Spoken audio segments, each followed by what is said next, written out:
ኣብ መንጎ ሰራዊት ትግራይን ኤርትራን ኣብ ዱባት ተኻይደ ርክብ ሰቕታ ቤተ መንግስቲ 4 ኪሎ ዝወለደ ወጠረት ሚኒስተር ጉዳያት ወፃኢ ግብፂ ኢትዮጵያ ኣፍ ደገ ባሕርን ከይትረክብ ትፍጽሞን ዘላ መነወሪ ዝበሎ ኮኒነሎም። ግብፂ ሱዳንን ኤርትራን ካብ ኣገልግሎት ቪዛ ኣሜሪካ ተሰሪዘን። ወጥሪ ማእኸላይ ምብራቕና ገደደብ ዝኸደሉ ዘለዋን ብወገን እስራኤልን ኢራንን መፈኻኻሪ ይቕጽል ኣሎ።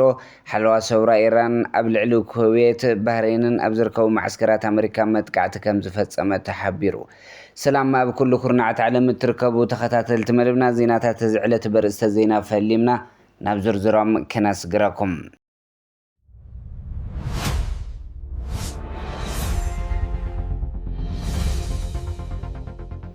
ንመጀመርያ ግዜ ኣብ ደቡብ ትግራይን ኤርትራን ኣብ መንጎ ወታደራዊ ሓይልታት ክልቲኡ ኣካላት ጸጥታ ርክብ ተገይሩሎ።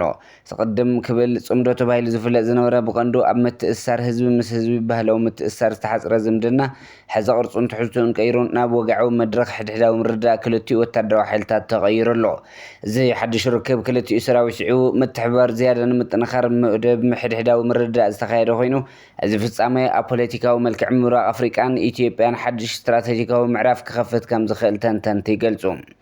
እዚ ኣብ ዱባት እተኻየደ ሓድሽ ወታደራዊ ምትሕብባርን ምቅርራብን ድሕሪ ስምምዕ ሰላም ፕሪቶርያ ኣብ ትግራይ ክካየድ ዝጸንሐ ፖለቲካዊ ዳይናሚክስ ውሽጣዊ ምስግጋርን ትርጉም ዘለዎ እዩ። ድሕሪ ስምምዕ ሰላም ኣብ መንጎ ትግራይን ማእኸላይ መንግስቲ ኢትዮጵያን ኣብ ዝተፈላለዩ ምምሕዳራውን ጸጥታውን ጉዳያት ዘይምርዳእ ኣብ ዝረኣየሉ ዝነበረ እዋን ሰራዊት ትግራይ ምስ ኤርትራ ቀጥታዊ ርክብ ብምፍጣሩ ብመነጽር ድሕነት ሓለዋ ዱባትን ሓድሽቲ ስምምዓት ክህልዎ ከም ዝኽእል ይሕበር።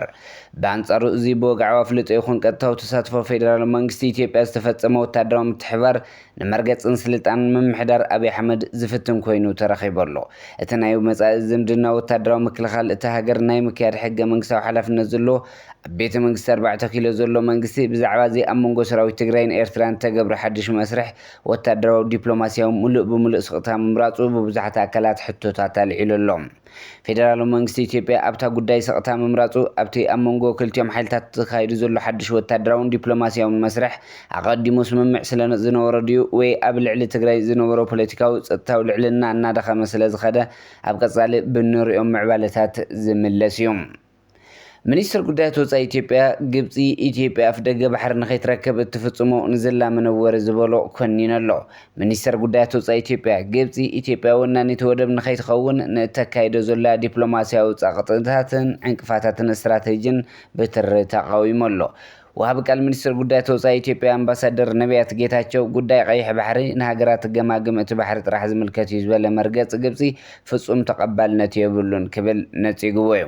ብዘይካዚ ግብፂ ኣብ ዝቐረባ እዋን ምስ ኤርትራ፣ ሶማልያን ሱዳንን ዘካየደቶ ወታደራውን ቁጠባውን ምትሕባር ኣካል ናይቲ ኢትዮጵያ ካብ ዲፕሎማስያዊ መድረኽ ንምንጻልን ንምኽባብን ዝዓለመ ስትራቴጂ ኮይኑ ይረአሉ።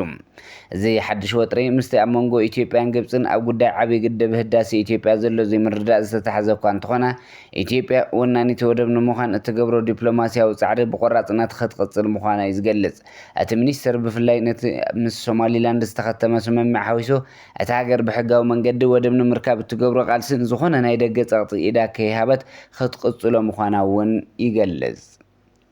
ግብፂ ሱዳንን ኤርትራን ካብ ኣገልግሎት ቪዛ ኣሜሪካ ተኣልየን ኣለዋ። መንግስቲ ኣሜሪካ ኣብ ኣፍሪካ ዝወሃብ ኣገልግሎት ቪዛ ካብ ሕዚ ዘለዎ 50 ኤምባሲታትን ቆንስላታትን ናብ 20 ዞባዊ ማእኸላት ክቐንስ ወሲኑ ኣሎ። ብመሰረት እቲ ብሚኒስትር ጉዳያት ወፃኢ ማርኮ ሩቢዮ ዝወደቐ ጸቕጢ እተን 20 ዝተመርጻ ማእኸላት ኣብቲ ዝርዝር ዘይተዘርዘሩ ዜጋታት ሃገራት ናይዛ ቪዛ ቃለ መሕተቶም ኣጸብዕቶም ንምፍጻም ብናይ ገዛእ ርእሶም ወጻእታት ናብዘን ኣብ ቀረባ ዝርከባ ማእኸላት ክጓዓዙ ክግደዱ እዮም ተባሂሎም። ወጥሪ ማእኸላይ ምብራቕ እናገደደ ዝኸደሉ ዘሎ እዋን ብወገን እስራኤልን ኢራንን ምፍኽኻር ይቕጽል ኣሎ። ሚኒስትር ጉዳያት ወፃኢ ኢራን ዓባስ ኣራግቺ እስራኤል ኣብ ልዕሊ ቤይሩት ሊባኖስ መጥቃዕቲ ምስ እትፍጽም ዳግማይ ሰፊሕ ኩናት ከም ዝጅምሮ ጠንቂቖም። እዚ መጠንቀቕታ እስራኤል ኣብ ሊባኖስ ኣንጻር ሂዝቦላ እትገብሮ ዘላ ወታደራዊ ወፍሪ ኣብ እትቐጽለሉ ዘላ እዋን እዩ ነዚ ዝበሉ። እዚ ከምዚ ኢሉ እንከሎ ቀዳማይ ሚኒስትር እስራኤል ቤንያሚን ኔታንያሁ ንማዕኸናት ዜና ኣሜሪካ ብዝሃቦ መግለጺ ዝኾነ ሰፊሕ ወታደራዊ ስጉምቲ ኣንጻር ኢራን ኣብ ድሌት ፕረዚደንት ኣሜሪካ ዶናልድ ትራምፕ ዝተመርኮሰ ይብል። ኔታንያሁ ተወሲኾም ሓይልታት ኣሜሪካን እስራኤልን ዝኾነ ይኹን ኩናት ድልዋት ከም ዘለዉ ብምጥቃስ ኣብዚ እናገደደ ዝኸድ ዘሎ ወጥሪ ማእኸላይ ምብራቕ ኣብ መንጎ ክልቲአን መሓዙት ወይ ከዓ ሃገራት ኣሜሪካን እስራኤልን ዘሎ ወታደራዊ ምውህሃድ ድልዱል ምዃኑ የመልክት። ብኻሊእ ዜና ሓለዋ ሰውራ ኢራን ኣብ ልዕሊ ኩዌት ባህሬን ኣብ ዝርከብ ማዓስከራት ኣሜሪካ መጥቃዕቲ ከም ዝተፈጸመ ተሓቢሩ ኣሎ። ኩዌት ካብ ኢራን ዝተተኮሱ ሚሳትን ድሮናትን ኣምኪኖም ዋላ እኳ እንተበለት 63 ሰባት ከም ዝቆሰሉ ተገሊጹ ኣሎ። ኢሚራት ዓረብ እውን ብድምፂ ትናወፅ ከም ዘላ ይግለጽ። ፕረዚዳንት ዶናልድ ትራምፕ ንኢራን ኒውክለር ንኸይትጥቀም ተስማዕሚዓ ኢሎም ኣለዉ። ይኹን እምበር ሃገራዊት ሚድያ ኢራን ከምዚ ዓይነት ስምምዕ ከም ዘይተፈጸመ እያ ትገልጽ።